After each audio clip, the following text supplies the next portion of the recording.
Alright, just going to show you some basics using Fractal Mapper. And when you first open up this interface, it uh, might kind of look like this.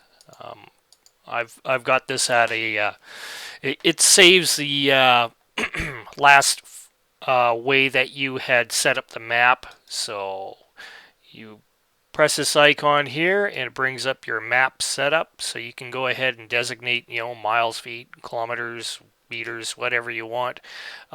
In this case, I'm just going to make a really quick kind of a world template to start off with.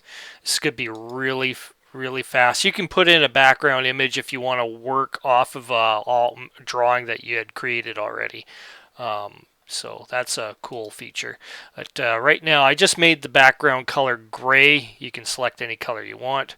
The reason why I'm going with gray is because I just want to be able to kind of look at the feature of the coastline and stuff like that, just to start off really simple. And I'll kind of go over some of the layers and how it works. Layers are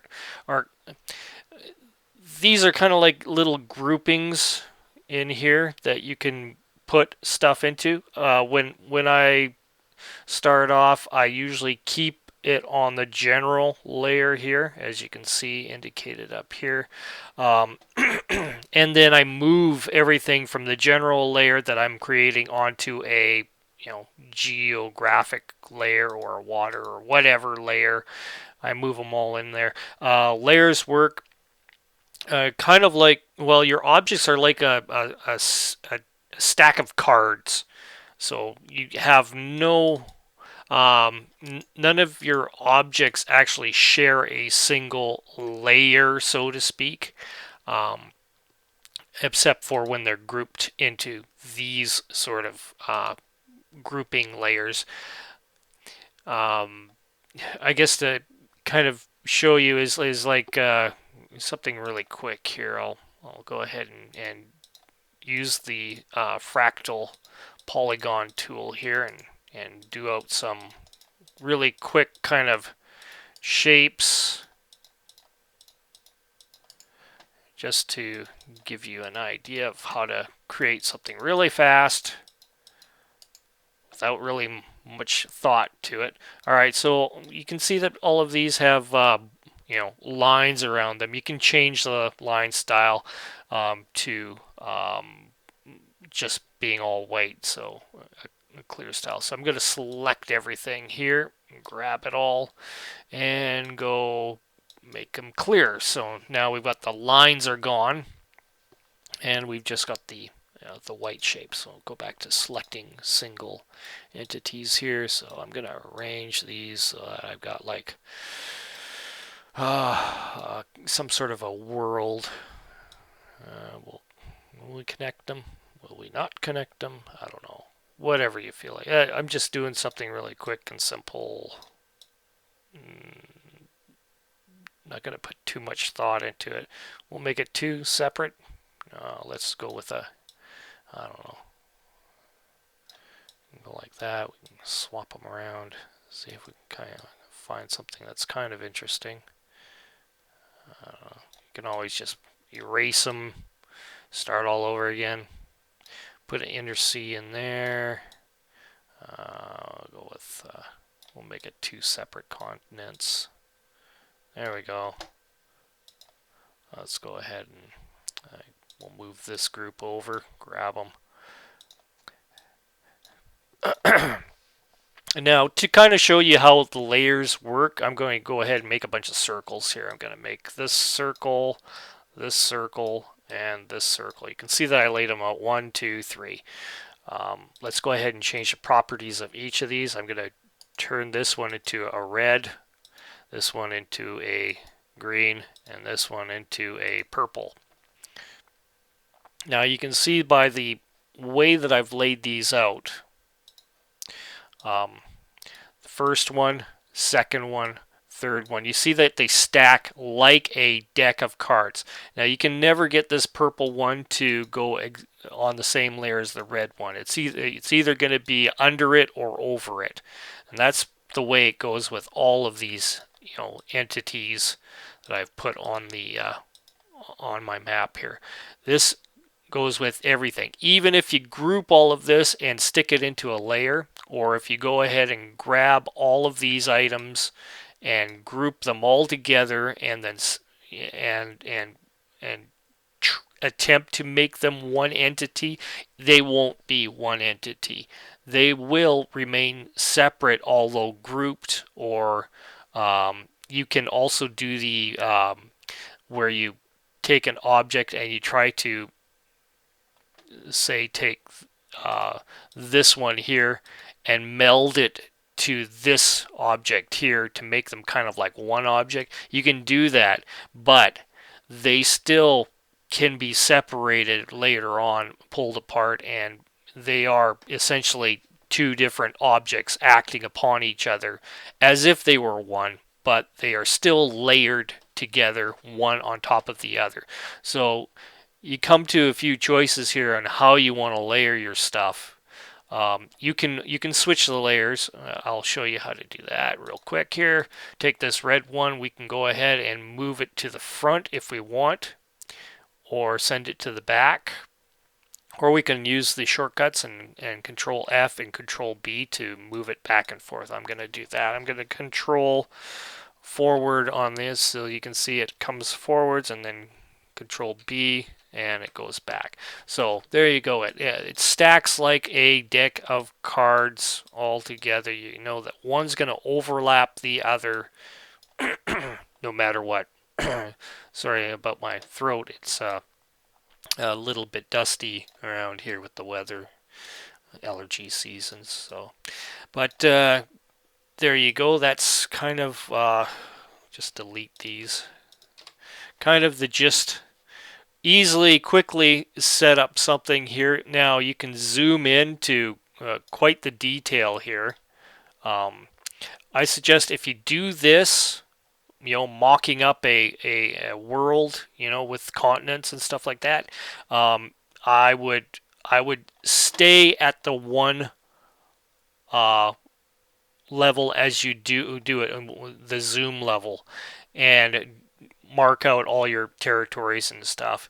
And then because if you zoom in and you do the same thing, the fractaling will come up as a different resolution. So the fractaling will be more defined if you zoom in and you do the same thing. So if you're at this level and you do something at a fractal level of 7, which is what this is at, you can crank up the fractalization to 10. I prefer about 7. You can also, have no fractalization, and it becomes the default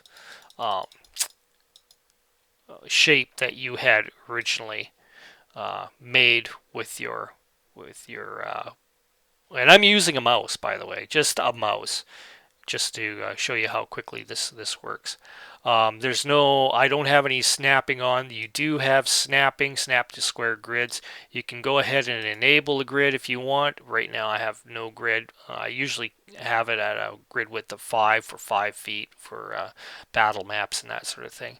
Let's go to hex so you can kind of see how a hex will work. We'll go OK. Now, of course, you don't see anything because we're way too far out. Now, you can see that our hex is kind of distorted here because it hasn't been set up properly. Let's go a hex width. We'll put it at 20 miles. You can see that the hex height has gone up to 33, so it compensates.